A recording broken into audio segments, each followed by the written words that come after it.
Hi und herzlich willkommen zu einer neuen Folge Create Tutorials. Heute machen wir es mal anders. Ich habe hier hinter uns so ein komisches Teil, so eine Fabrik schon mal aufgebaut.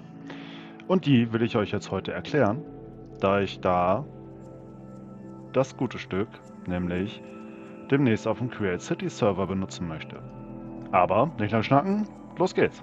Also, hier, genauso wie auf der anderen Seite, habe ich einen Steingenerator gebaut. Wenn nämlich fließende Lava auf fließendes Wasser trifft oder auf Wasserquellen, dann werden Steine generiert. Korrigiert mich in den Kommentaren, wenn ich falsch liege und es gerade mal wieder mit dem Bruchsteingeneration durcheinander bekomme.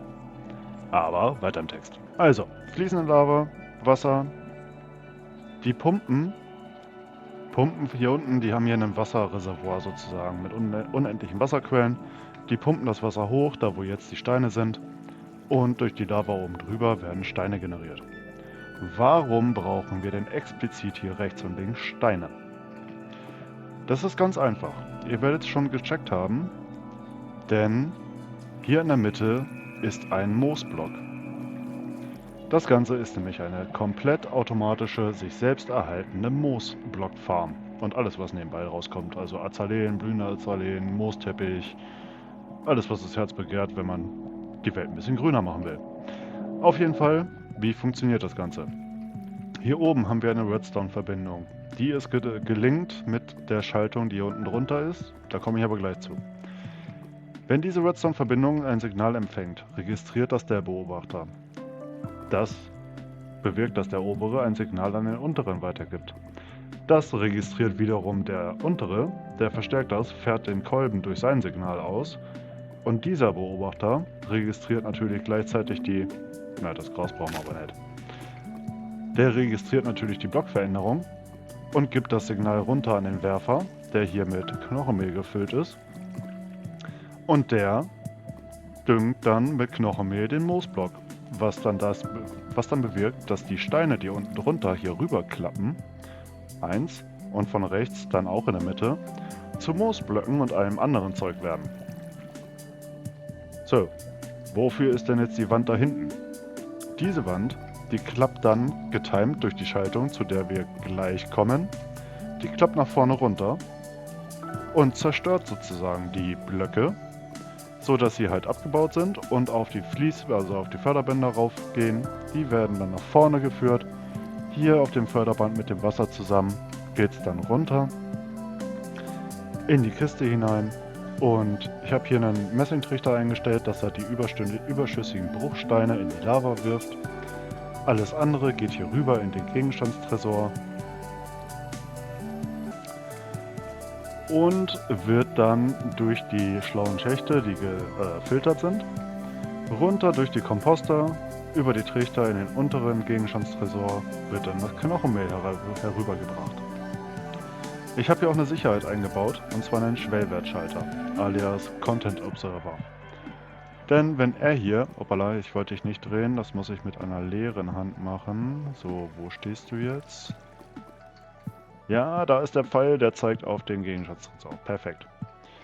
Wenn wir da mal reinschauen in das System. Aktuell ist der obere Gegenstandstresor leer. Dieser Füllzeiger, wenn der hochgeht und bei 95% ankommt, dann geht der runter. Und ab dort, hier unten, wird ein Redstone-Signal geschaltet. Dieses Redstone-Signal läuft so lange, bis das überwachte Inventar einen Füllstand von 50% hat. Dann geht das Redstone-Signal aus. Aber wofür brauchen wir das? Na komm, geht doch. Diese Redstone-Verbindung hier. Sobald er hier das Signal ausgibt, dass der Gegenstandstresor voll ist, gibt er hier ein Redstone-Signal aus. Dieses ist gelinkt mit der Redstone-Verbindung hier oben als Empfänger. Und sobald er hier das Signal bekommt, bekommt es diese Redstone-Verbindung hier oben und aktiviert die Kupplung und trennt sozusagen die Energiequelle, hier jetzt im Kreativmotor, von dem gesamten System und stoppt es, bis er hier wieder leer ist und das ganze Zeug, was er oben drin hat, durch die Komposter in den unteren Gegenstandstresor gejagt hat. So viel zur Theorie. Aber wie funktioniert das jetzt mit den Steinen zum in der Mitte klappen? Ihr seht hier unten, die Schubgerüste haben auf einer Seite Klebe, also Klebstoff, und auf der anderen Seite nicht. Das liegt ganz einfach daran, dass die sich, wenn sie denn Rotationsenergie hätten, ich mache mal hier den Hebel schnell weg, jetzt ist nämlich wieder Rotationsenergie im System, wenn die hier rüberklappen und dann wieder zurückklappen, dann nehmen die Steine mit. Und der Steingenerator kann hier drüben sofort neue Steine generieren. Und auf der anderen Seite ist das nämlich genauso. Zack, da ist die Platte drüben und wieder zurück mit hier. Denn für die Ausgangssituation hier bei dieser Farm aktuell ist die linke Seite nach innen geklappt und die rechte Seite unter der Lava. Weil über die Schaltung hier unten, die hier, ist es so getimt, dass die eine Seite nach innen klappt und die andere Seite klappt nach außen zur Steingeneration. Und sobald die andere, die gerade außen ist, wieder nach innen klappt, klappt die, die gerade in der Mitte war, wieder nach außen, um neue Steine zu holen.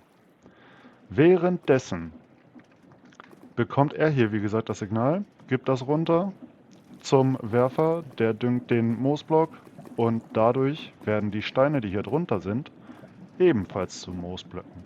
Denn wenn ein Moosblock mit Knochenmehl gedüngt wird, dann werden im Umkreis, ich meine von 7 Blöcken, so ziemlich alle Blöcke, mal mehr, mal weniger, ebenfalls zu Moosblöcken.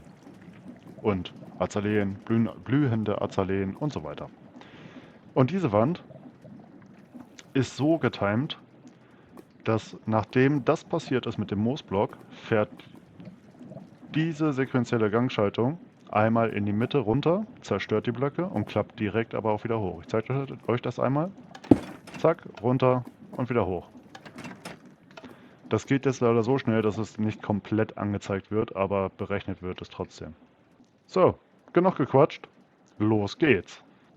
Denn hier an der Schaltung habe ich jetzt einen Knopf zum Starten. Das ist jetzt ein Gelee-Pilz-Knopf, aber das ist vielleicht völlig unerheblich, was für ein Knopf das ist. Und einen Hebel zum Ausmachen. Denn wenn wir hier einen Impuls reingeben, gibt der pulsierende Verstärker nach 20 Ticks diesen Impuls weiter.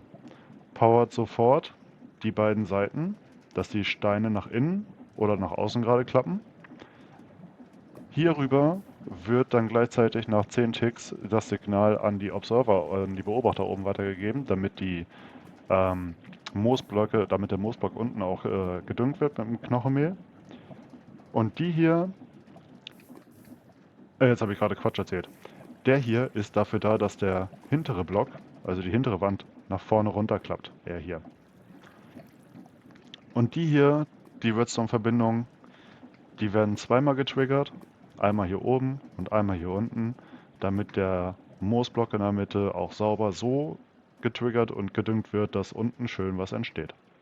Aber ich sagte ja genug gequatscht, jetzt zeige ich euch das einmal. Also drücken wir hier mal einen Knopf. Klapp.